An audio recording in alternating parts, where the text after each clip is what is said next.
വിജയ് ചിത്രം ജനനായകൻ റിലീസ് വീണ്ടും നീളുന്നു. ഇന്ന് നടക്കേണ്ടിയിരുന്ന സെൻസർ ബോർഡ് റിവൈസിംഗ് കമ്മിറ്റിക്ക് മുൻപാകെയുള്ള പ്രദർശനം നീട്ടിവെച്ചതായി റിപ്പോർട്ടുകൾ. ഇന്ന് ഉച്ചയ്ക്ക് 2 മണിക്ക് സെൻസർ ബോർഡ് ഓഫ് ഫിലിം സർട്ടിഫിക്കേഷന്റെ റിവൈസിംഗ് കമ്മിറ്റിക്ക് മുന്നിൽ ദളപതി വിജയ് ചിത്രം ജനനായകൻ പ്രദർശിപ്പിക്കുമെന്നായിരുന്നു റിപ്പോർട്ടുകൾ. എന്നിരുന്നാലും കമ്മിറ്റി അംഗത്തിന് അസുഖം വന്നതിനെ തുടർന്ന് അവസാന നിമിഷം പ്രദർശനം റദ്ദാക്കി.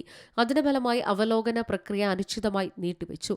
ബോർഡും നിർമ്മാതാക്കളും ഈ പ്രക്രിയയെക്കുറിച്ച് മൗനം പാലിച്ചിരിക്കെ പ്രദർശന തീയതിയും സമയവും സംബന്ധിച്ച റിപ്പോർട്ടുകൾ ഇന്റർനെറ്റിൽ പ്രചരിക്കുന്നുണ്ട്. ചിത്രം നിർമ്മിച്ച KVN പ്രൊഡക്ഷൻസിന് ഞായറാഴ്ച പ്രദർശനം മാറ്റുന്നതിനെക്കുറിച്ച് ഔദ്യോഗിക അറിയിപ്പ് ലഭിച്ചതായി റിപ്പോർട്ടുണ്ടായിരുന്നു. എന്നാൽ പെട്ടെന്നുള്ള ആരോഗ്യ പ്രശ്നം വീണ്ടും പ്രദർശനം വൈകിപ്പിക്കുകയാണ്.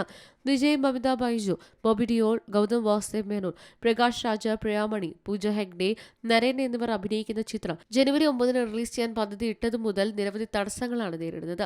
സർട്ടിഫിക്കേഷൻ അവലോകനം മാറ്റിവെച്ചതേറെ പ്രതീക്ഷയോടെ കാത്തിരുന്ന പദ്ധതിയുടെ കാലതാമസത്തിന് ആക്കം കൂട്ടി.